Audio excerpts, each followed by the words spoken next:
So speaking of, I about the D4 survey thing that I made the video on the other day. What are your, and it doesn't, not necessarily about the video I made or whatever, but what would you say your opinions on what you know about, have heard of it or whatever? Like, what are your overall takes on what you've heard of D4 so far?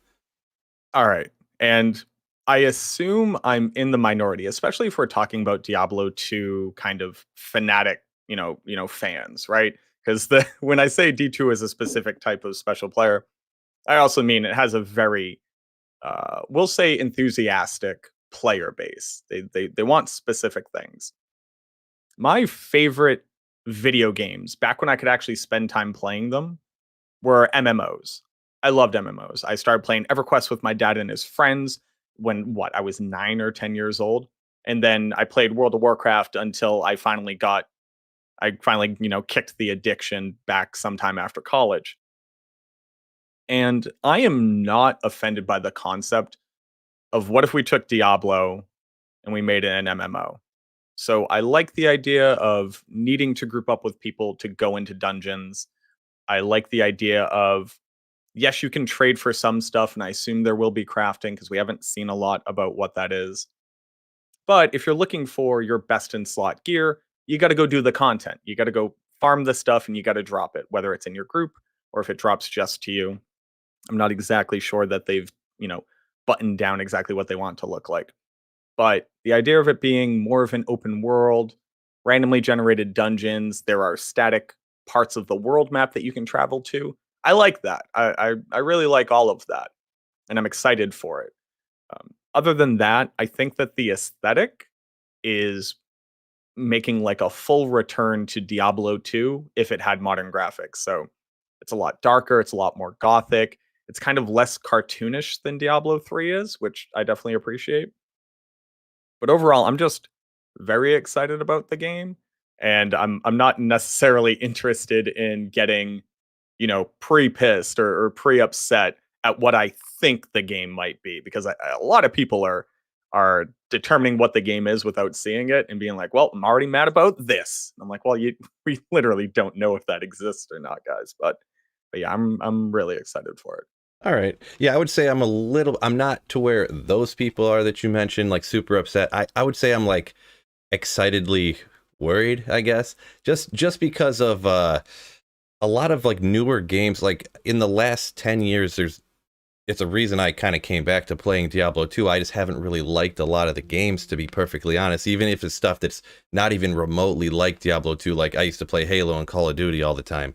And even the newer ones of those, like the grappling hooks and the jetpacks and stuff, it's just, it just, and all those different types of games. So that's the only thing that kind of worries me. And I do agree with the look of D4. It doesn't look like Diablo Immortal. There's no pinks and purple like spells and stuff, and woo.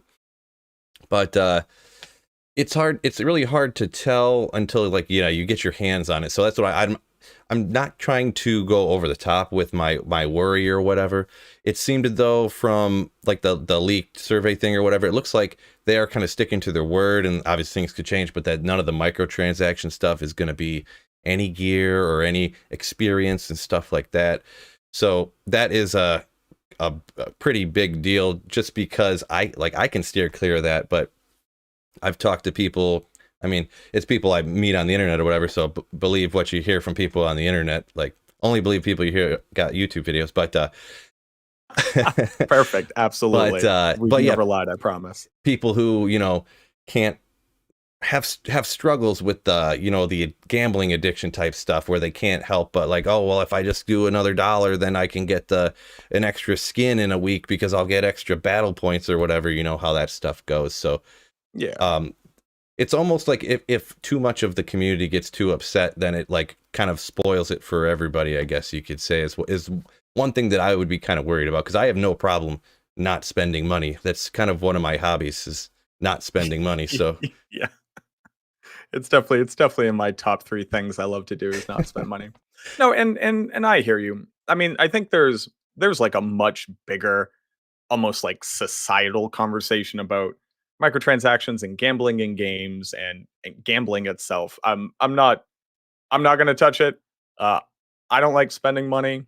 I would much rather grind the game until I get the thing because I've played with cheat codes on in games before. It bores me. I don't really like doing it personally myself.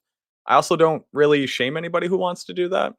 You want to spend $100,000 in a game, you spend $100,000 in a game. You live your life. But I'm over here buying Kit Kats and Reese's Pieces. So, I'm not about to judge anybody else. But I definitely agree. From what we have seen, MTX is like at worst going to be for like quality of life type stuff, probably like a PoE model, stash space, currency tab, maybe something like that. That's what I assume the worst of it would be. And then cosmetics. Again, I come from World of Warcraft, so maybe I'm just indoctrinated already. Where paying money for skins and cool mounts was fine. Not that I ever did it because I was poor, but I don't have any problems with that. You want to sell me a cool dragon mount and it's $5? Sure, whatever. I don't. People want to spend money on that. Let them.